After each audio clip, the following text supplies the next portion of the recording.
વિદ્યાર્થીઓમાં વધતા માનસિક તણાવ અંગે મોટો નિર્ણય લેવાયો છે। સુરતમાં કલેક્ટરની અધ્યક્ષતામાં વિવિધ કમિટીની રચના કરાઈ છે। વિદ્યાર્થીઓના માનસિક સ્વાસ્થ્ય અને નેશનલ ટાસ્ક ફોર્સની રચના કરવામાં આવી છે।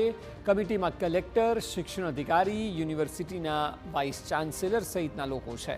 વિદ્યાર્થીઓના માનસિક સ્વાસ્થ્યનો ડેટા અપલોડ કરવાનો પણ આદેશ કરાયો છે। 2 દિવસમાં વિદ્યાર્થીઓની માહિતી અપલોડ કરવાનો આદેશ કરાયો છે અને કોલેજ કક્ષાએ એન્ટી રેગિંગ કમિટીની રચના કરાઈ છે। સમયાંતરે કમિટી દ્વારા સેમિનાર કરવામાં આવશે। વિદ્યાર્થીઓના સ્વાસ્થ્યને લઈને સરકાર દ્વારા એક્શનમાં આવી છે, ત્યારે અલગ અલગ જિલ્લા કક્ષાએ એક કમિટીની જે રચના કરવામાં આવી છે। તો આપણી સાથે સુરત જિલ્લા શિક્ષણ અધિકારી છે, તેમની સાથે વાત કરીશું। સાહેબ, એક ટાસ્ક ફોર્સની રચના કરી છે, શું અંતર્ગત કઈ રીતની આમાં કામગીરી રહેશે? વિદ્યાર્થીઓના માનસિક સ્વાસ્થ્ય અને રક્ષણ બાબતે સુપ્રીમ કોર્ટની ગાઈડલાઈન અનુસંધાને દરેક જિલ્લાઓની અંદર માનનીય કલેક્ટર સાહેબના અધ્યક્ષસ્થાને એક સમિતિની રચના કરવામાં આવી છે। આ ટાસ્ક ફોર્સ સમિતિ જે છે એ બાબતે નિર્ણય લેશે અને જિલ્લાની અંદર આવેલી જિલ્લા પ્રાથમિક શિક્ષણ અધિકારી હોય, જિલ્લા શિક્ષણ અધિકારી છે, યુનિવર્સિટીના વાઇસ ચાન્સેલર છે, આ બધા સભ્યો છે।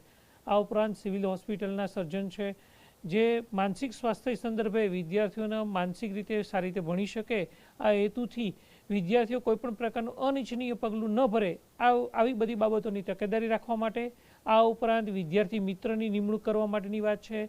શાળાના સ્ટાફને દર 2 વર્ષે 2 શિક્ષકો આ માટેની માનસિક સ્વાસ્થ્ય માટેની તાલીમ લેવા જાય। આ ઉપરાંત બોર્ડની પરીક્ષાઓ અથવા તો કોઈપણ પરીક્ષા સમયે વિદ્યાર્થીઓ માનસિક સ્વાસ્થ્ય ન ગુમાવે આ માટે થઈ અને આ કમિટીની રચના કરવામાં આવી છે। તેની અંદર સમિતિની બેઠક 14મી નવેમ્બરના રોજ આપણે સુરતમાં મળી ચૂકી છે। એ બાબતની તમામ શાળાઓને પત્ર કરી અને તાકીદ પણ કરવામાં આવી છે।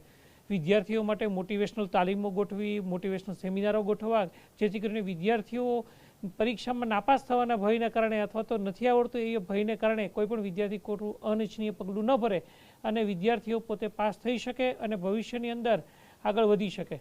માત્ર પરીક્ષામાં નાપાસ થવું એ જરૂરી, નાપાસ તો થઈ શકાય, પરંતુ એનાથી જીવનમાં નાપાસ થતા નથી। આવી બધી બાબતોને ધ્યાનમાં રાખી અને વિદ્યાર્થીઓ માટે મોટિવેશનલ સેમિનાર પણ યોજાય તે માટે આ કમિટીની રચના કરવામાં આવી છે। સર, સૌથી મહત્વની બાબત, જે વિદ્યાર્થીઓ નાની બાબતે જે ન ભરવાનું પગલું ભરી લેતા હોય છે, ક્યાંક વિદ્યાર્થીઓને હેરાન પણ કરાતા હોય છે, રેગિંગની વાત હોય છે, તો તેમાં કઈ રીતે ભાર મુકાશે? કોલેજ કક્ષાએ એન્ટી રેગિંગની કમિટીની પણ રચના કરવાની વાત છે। આ વિદ્યાર્થીઓ કોઈપણ પ્રકારનું માનસિક તણાવ અનુભવતા હોય તો આ માટે આત્મહત્યા નિવારણ માટેનો જે હેલ્પલાઇન નંબર જે છે એ પણ દરેક શાળાના નોટિસ બોર્ડ ઉપર મૂકવા માટેની વાત છે।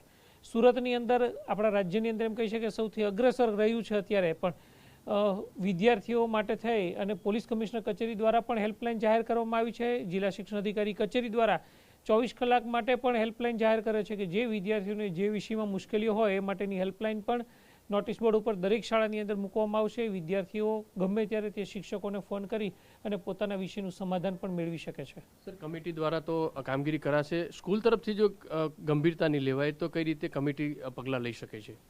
શાળા દ્વારા વિદ્યાર્થીઓ માટે મોટિવેશનલ સેમિનારો ગોઠવવા માટેનો પત્ર થઈ ચૂક્યો છે કચેરી દ્વારા, અને આ વિદ્યાર્થીઓના હેતુને ધ્યાનમાં રાખી અને આ બાબતનું તકેદારી રાખી રહી છે। સુરતની તમામ શાળાઓ જે છે એ હેલ્પલાઇન નંબર જે છે એ નોટિસ બોર્ડ ઉપર ચિપકાવે છે, જેથી કરીને વિદ્યાર્થીઓ ક્યારે પણ કોઈ માનસિક તાણ અનુભવે તો તેના ઉપર ફોન કરી અને પોતે માર્ગદર્શન મેળવી શકે છે અને આ રીતે વિદ્યાર્થીઓને માનસિક રક્ષણ આપી અને વિદ્યાર્થીઓને શિક્ષણમાં ધ્યાન આપે તે માટેનું સરાહનીય કાર્ય કરી રહ્યા છે જિલ્લા વહીવટીતંત્ર દ્વારા।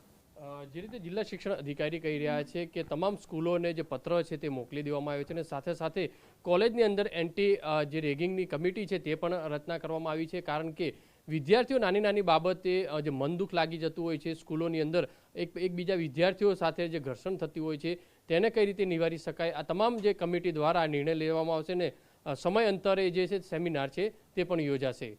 કેમેરામેન સંજય ચંડલ સાથે બલદેવ સુથાર, TV9 સુરત।